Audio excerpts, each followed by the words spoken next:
Hi friends, welcome to Jo TV with me, Joanita. Seneng banget ketemu kalian lagi. Untuk kalian yang belum subscribe, silahkan subscribe ya. Jangan lupa bunyikan loncengnya ya, supaya kalian bisa tahu cerita-cerita terbaru dari aku. Kali ini aku mau bahas drama Korea yang lagi viral. Yep, Squid Game.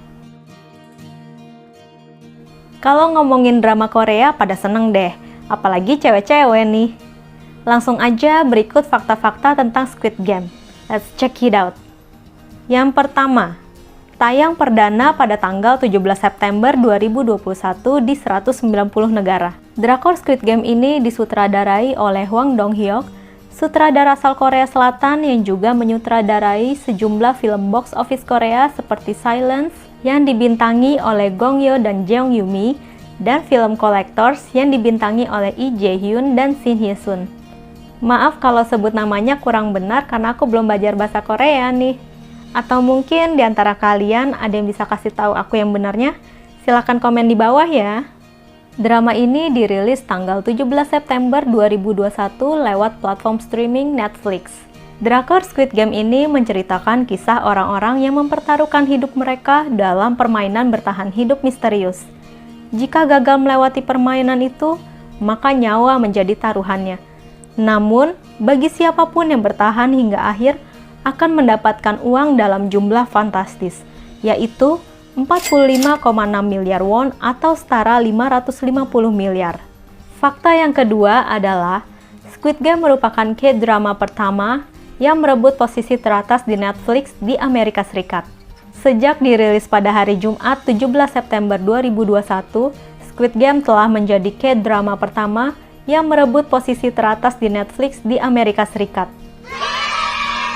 dan memasuki 10 besar hanya 2 hari setelah dirilis, serta mencapai nomor 1 hanya 4 hari setelah debutnya. Wow, senang banget serial TV atau film Asia sekarang bisa bersaing di Amerika ya. Semoga Indonesia segera mengikuti. Fakta ketiga adalah dibintangi oleh aktor dan aktris ternama. Drakor Squid Game ini dibintangi oleh beberapa artis dan aktor ternama, antara lain Lee Jung Jae sebagai Song Ki Hoon. Buat kalian yang pecinta drakor udah pasti sering dengar nama ini. Lee Jung Jae pernah main di salah satu film box office Korea yang berjudul Along with the Gods: The Two Worlds dan sequelnya Along with the Gods: The Last 49 Days sebagai dewa kematian Raja Yomra. Lalu ada Park Hae-soo sebagai Jo Sang-woo.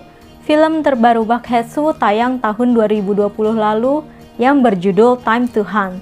Di film itu dia berperan sebagai Han. Film ini tayang perdana di Festival Film Internasional Berlin ke-70 pada 22 Februari 2020 dan menjadikannya film Korea pertama yang ditayangkan dalam sesi Berlinale Special. Siapa yang pernah nonton filmnya? Kalau aku sih udah. Lalu ada Yo Song-tae sebagai Chang Deok-soo. Aktor ini juga banyak membintangi drama maupun film ya. Dramanya yang terkenal antara lain Tunnel, Beyond Evil, dan Voice. Lalu ada Anupam Tripathi, seorang aktor India yang berperan sebagai Abdul Ali. Wi Ha-jun sebagai Jun-ho. Oh Hyung-soo sebagai Il-nam. Kim Joo-ryong sebagai Han Min-yo. Ho Yeon-jeong sebagai Kang Se-byuk, dan ada Gong Yoo dan Lee Byung-hun sebagai cameo. Meskipun cuma sebagai cameo, ditunggu banget ya opa yang satu ini. Fakta yang keempat adalah ada permainan anak-anak tradisional Korea Selatan sebagai unsur dramanya. Dalam drama Korea Squid Game ini diceritakan sekelompok orang yang harus mengikuti sejumlah permainan agar dapat bertahan hidup dan mendapatkan hadiah. Tapi tahu nggak sih kalian, permainan di drama ini sebenarnya merupakan permainan tradisional nyata yang sering dimainkan oleh anak-anak di Korea Selatan. Permainan apa aja sih yang ada di drama Squid Game ini? Yang pertama, Ojingonori. Permainan ini sering dimainkan oleh anak-anak di Korea Selatan. Sesuai namanya, area permainan ini berbentuk seperti cumi-cumi yang digambar di atas tanah dengan ciri khas lingkaran, segitiga, dan persegi. Jumlah pemainnya bisa berapa aja, bahkan bisa sampai 20 orang jika gambarnya besar. Cara permainannya, pertama, para pemain dibagi menjadi 2 tim. Satu tim penyerang dan satu lagi tim bertahan. Penyerang harus mencapai bagian atas gambar, sementara penahan berjaga di badan cumi-cumi. Penyerang harus melompat-lompat dengan satu kaki di luar basis mereka, sampai menjejakkan kaki di sungai sempit di tengah-tengah. Di titik ini mereka boleh berjalan dengan dua kaki yang tentu memberi keuntungan. Itu sebabnya tim penahan harus menjaga dan mempertahankan wilayah sungai tersebut agar tak ada penyerang yang dapat menyeberang. Strategi terbaik untuk tim penyerang adalah keluar dari markas mereka, melompat hingga menyeberangi sungai agar boleh berjalan dengan dua kaki, lalu melewati lingkaran bagian bawah untuk menginjak titik yang disebut manstong. Sebaliknya, tim pertahanan boleh berdiri dengan dua kaki di dalam tubuh cumi-cumi, tetapi harus melompat dengan satu kaki di luarnya.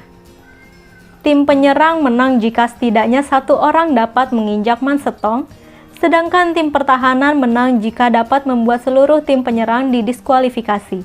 Permainan kedua adalah takji. Permainan takji ini membutuhkan kertas sebagai medianya.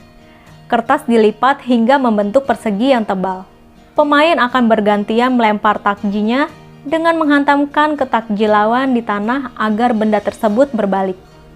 Kelihatannya emang mudah ya, tapi untuk bisa membalikkan takji lawan, sudut lemparan kita mesti tepat dan dibutuhkan konsentrasi serta kekuatan tangan. Ketiga, ada permainan 무궁화 꽃이 피었습니다 atau lampu merah, lampu hijau. Nggak cuma di Korea Selatan, permainan ini juga banyak dimainkan anak-anak di berbagai belahan dunia.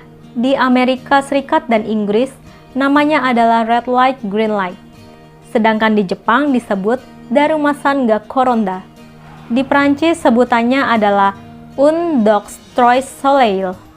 Dan di Korea Selatan sendiri menyebutnya Mugunghwa Kochi Pyeotsumnida, yang artinya bunga mugung atau mawar Sharon telah mekar.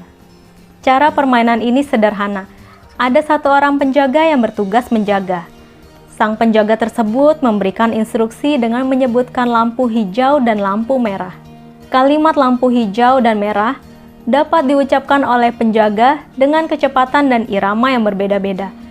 Peserta sedapat mungkin dibuat agar tidak bisa menebak saat kalimat lampu merah selesai diucapkan. Saat mengucapkan lampu merah, posisi badan penjaga menghadap ke belakang, dan para pemain berlari atau berjalan sedikit demi sedikit mendekati penjaga. Setelah suku kata terakhir yaitu merah, rah, selesai diucapkan, penjaga pos berbalik ke arah pemain dan mencari pemain yang masih bergerak. Ketika penjaga sedang melihat, pemain harus menghentikan semua gerakan dan diam seperti patung. Bila ada pemain yang bergerak, penjaga pos menangkap pemain tersebut dengan mengucapkan namanya. Peserta yang sudah tertangkap harus pergi ke pos sebagai tawanan dan menunggu hingga dibebaskan. Kalau versi drama Koreanya, yang bergerak ditembak sampai mati ya. Ih, ngeri amat. Permainan ini membutuhkan konsentrasi dan kecepatan ya friends.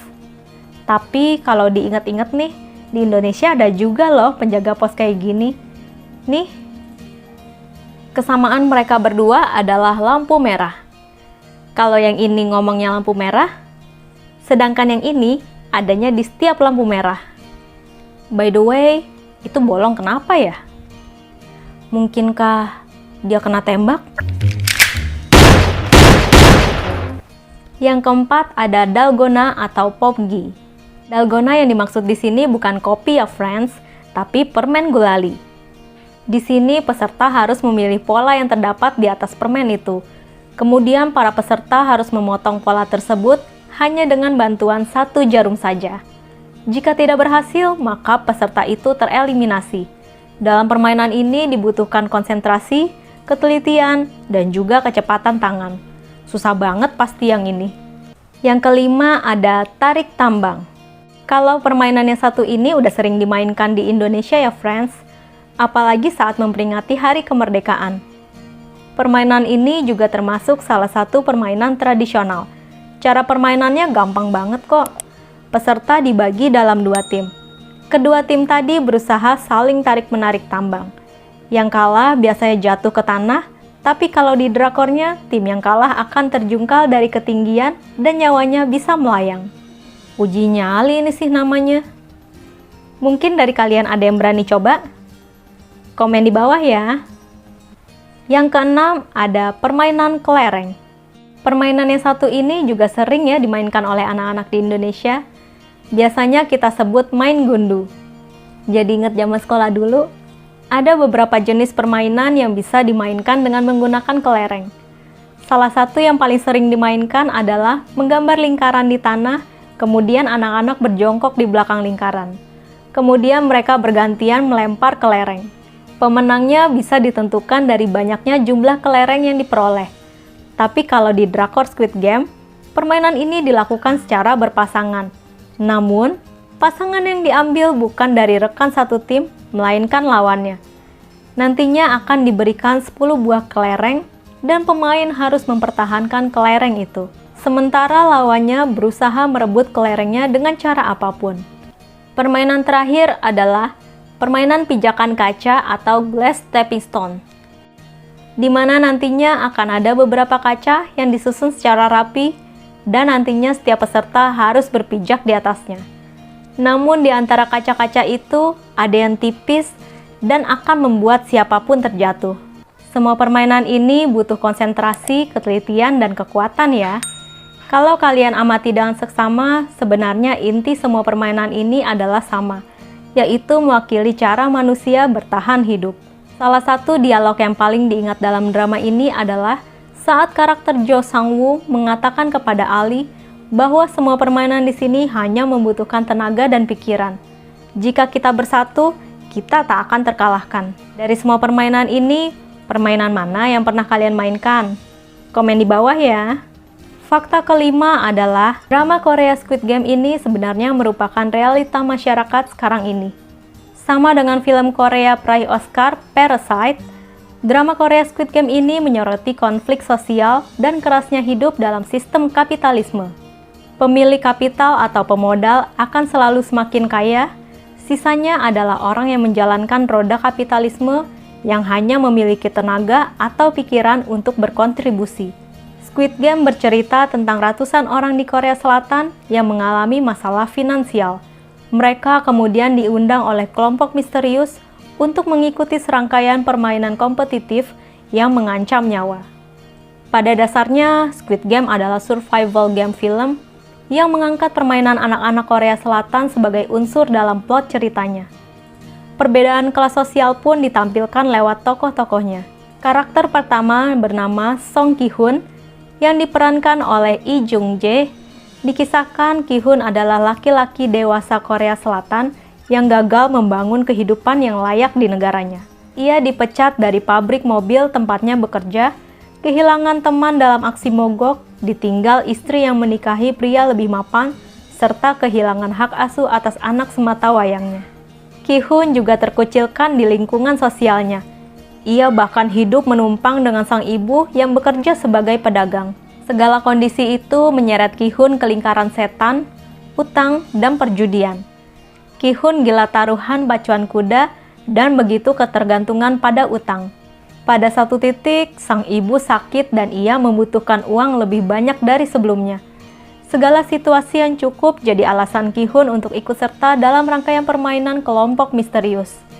Meskipun Ki-hun tahu ia harus mempertaruhkan nyawanya, kelompok itu menjanjikan total hadiah 45,6 miliar won untuk peserta yang mampu memenangi pertandingan hingga tahap akhir. Karakter kedua adalah Jo Sang-woo yang diperankan oleh Bak Hae-soo tadi. Dikisahkan sebagai pemuda Korsel yang pandai, peraih beasiswa kampus Universitas Nasional Seoul, tetapi dicari oleh polisi karena mencuri uang dari kliennya. Karakter ketiga adalah Abdul Ali yang diperankan oleh Anupam Tripathi. Abdul Ali adalah pekerja asing dari Pakistan yang memutuskan ikut permainan untuk menafkahi keluarga mudanya setelah majikannya tidak membayarnya selama berbulan-bulan. Sang-woo dan Ali di sini mewakili masyarakat kelas pekerja. Dan ada karakter keempat, Han Min-yo yang diperankan oleh Kim Jo-ryung. Karakter ini mewakili kalangan paling tertindas di Korea Selatan, yaitu wanita dan miskin. Ketimpangan gender di Korea Selatan sangat kental yang bisa dilihat dari perbedaan standarisasi gaji. Biasanya, alasan sebuah perusahaan mempekerjakan wanita adalah 1. Karena pekerja wanita bisa digaji lebih rendah. 2. Karena perempuan memiliki penampilan yang menarik. Dan ketiga, perempuan dijadikan simbol untuk pencitraan perusahaan. Tapi sayangnya, para perempuan diharuskan keluar dari perusahaan ketika memutuskan menikah atau melahirkan anak. Menurut data, hanya 55% wanita di Korea Selatan yang bekerja. Kalau di Indonesia sih, setelah menikah dan melahirkan masih bisa bekerja ya. Karakter kelima adalah Kang Sebyok, diperankan oleh Ho Yeon Jung. Sebyok dikisahkan datang dari negeri seberang dinding, yaitu Korea Utara. Berarti dia mewakili pengungsi ya. Ia ikut permainan agar dapat membayar broker yang dapat menemukan dan mengambil kembali anggota keluarganya yang masih hidup di Korea Utara. Namun, hidup di dalam sistem yang berjalan di Korea Selatan pun tak semudah yang ia bayangkan. Di satu waktu, ia merasa skeptis, tapi di waktu lain ia harus dapat diandalkan untuk merubah hidup keluarganya. Fakta keenam adalah di dalam drama Squid Game ada simbol-simbol yang mengandung arti.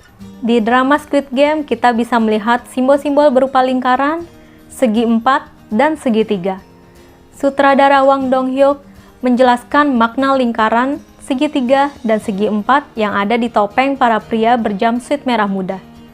Simbol lingkaran mewakili para pekerja, simbol segitiga adalah simbol untuk tentara, sementara simbol segi empat untuk manajer. Selain itu, 3 simbol itu juga merepresentasikan permainan cumi-cumi itu sendiri. Lingkaran, segitiga, dan kotak sebenarnya adalah huruf alfabet Korea yang dituliskan dalam Hangul, yaitu sistem penulisan Korea. Lingkaran adalah huruf O, segitiga merupakan bagian dari huruf J, sementara segi empat adalah M. Jika diurut, ketiganya membentuk OJM. OJM adalah inisial dari permainan cumi-cumi dalam bahasa Korea yang dibaca sebagai Ojingo Game. Fakta ketujuh, adegan pura-pura makan. Ada hal lucu yang terjadi di salah satu adegan Squid Game, yaitu saat Ki-hun, Sang-woo, Ali, dan kakek Oh Il-nam makan bersama. Penonton yang jeli menangkap momen saat Ki-hun yang diperankan Lee Jung-jae menyuap sendok kosong ke dalam mulut dalam adegan makan itu. Song Ki-hun seharusnya mengambil 1 sendok penuh nasi dan memasukkannya ke dalam mulut. Mengenai kesalahan dalam adegan tersebut, Lee Jung-jae memberi alasan yang cukup masuk akal. Dia berkata bahwa dia makan dengan sangat lahap di awal, namun di akhirnya dia merasa sangat kenyang sehingga memutuskan untuk pura-pura makan. Lee Jung-jae berkata, saat syuting adegan makan, kamu akan makan dengan sangat lahap pada pengambilan pertama. Pada pengambilan ketiga dan keempat, kamu akan sangat kenyang dan mulai mengambil jalan pintas. Dia melanjutkan, karena aku membelakangi kamera, kupikir aku tidak akan muncul di layar, dan mencoba mengambil jalan pintas, aku akan makan ketika aku menghadap ke depan. Proses editingnya gimana ya? Ini benar kelolosan atau sengaja ditampilkan untuk melihat reaksi penonton, biar bikin heboh? Menurut kalian gimana? Fakta ke-8. Dituduh plagiat. Selain menuai kesuksesan, ternyata Squid Game juga menuai kontroversi. Drama Squid Game disebut-sebut hasil plagiat karena memiliki beberapa persamaan dengan film Jepang As the Gods Will. Tuduhan plagiat telah muncul sejak perilisan trailer drama tersebut. Seorang netizen Korea mengumpulkan bukti kesamaan Squid Game dan As the Gods Will yang tayang pada 2014. Pada film As the Gods Will, boneka Daruma yang dianggap sebagai pembawa keberuntungan tiba-tiba muncul di atas meja. Para siswa harus berhenti bergerak saat boneka tersebut berbalik badan untuk melewati permainan pertama. Persis dengan Squid Game, di mana ada permainan red lights, green lights, yang memperlihatkan boneka menakutkan seperti dalam film As the Gods Will. Para pemain pun harus berhenti bergerak saat boneka tersebut berbalik badan. Netizen Korea juga melihat kemiripan antara Squid Game dan As the Gods Will. Dalam adegan yang memperlihatkan pemeran utama pria melompat agar tak terlihat boneka tersebut. Wang Dong-hyuk, selaku sutradara Squid Game, membantah tuduhan plagiarisme tersebut.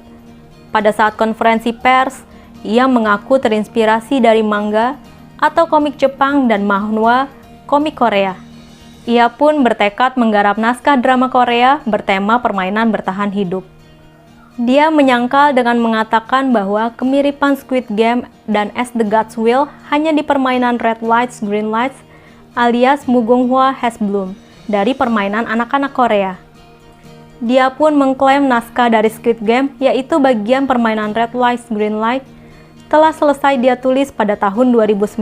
Namun, ia kemudian berhenti menggarapnya karena orang-orang mengatakan itu tidak akan berhasil karena ceritanya kejam dan genrenya tidak dikenal publik saat itu, dan dia bilang tidak bisa mendapatkan investasi atau casting karena proyeknya sulit untuk dimengerti. Jadi, menurut Hwa Dong-hyuk, ialah yang pertama karena menulis itu lebih dulu.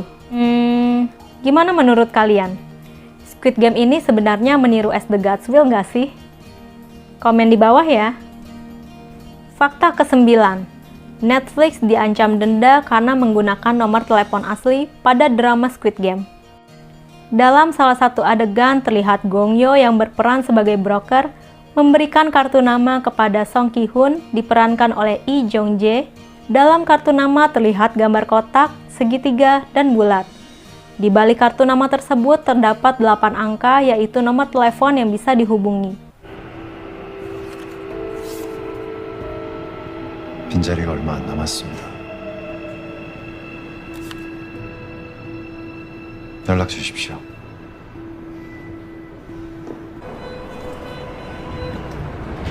Nomor telepon di Korea diawali dengan nomor 010 dan 8 angka di belakangnya.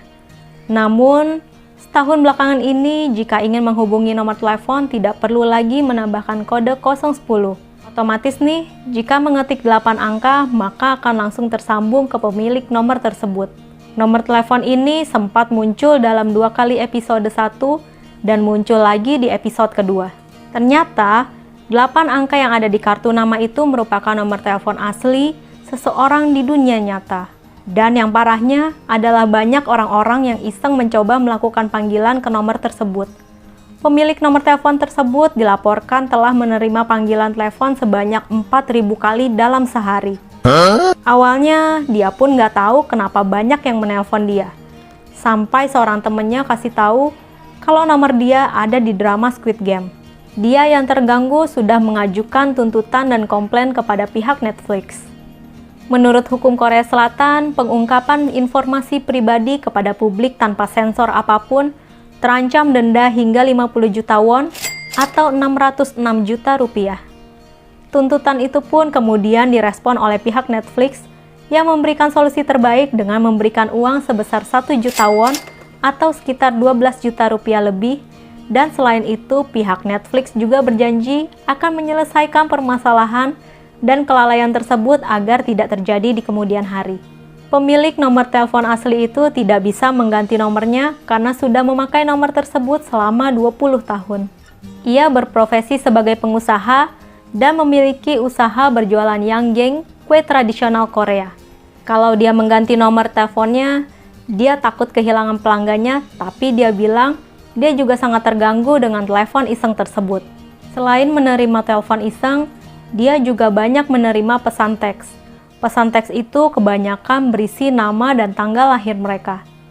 Itu pada iseng atau emang ada niat yang jadi peserta beneran ya? Itulah beberapa fakta dari drama Korea Squid Game yang viral. Ada juga yang perlu kalian perhatikan saat nonton Squid Game ini. Yang pertama, dalam drama ini banyak adegan kekerasan dan pertumpahan darah. So, pastikan anak-anak di bawah umur nggak nonton ya. Banyak adegan yang bikin sport jantung soalnya. Yang kedua adalah drama ini bikin ketagihan. Pastikan kalian nonton kalau punya banyak waktu luang ya, dan nggak mengganggu aktivitas yang lebih penting. Karena setelah nonton episode satunya, kalian bakal susah untuk berhenti nonton. Soalnya seru banget. Setelah tahu fakta-fakta Squid Game ini, kalian berniat nonton? Atau kalian ada yang sudah nonton? Gimana tanggapan kalian? Bagus apa enggak drakor yang satu ini? Ceritakan di bawah ya. Thank you for watching.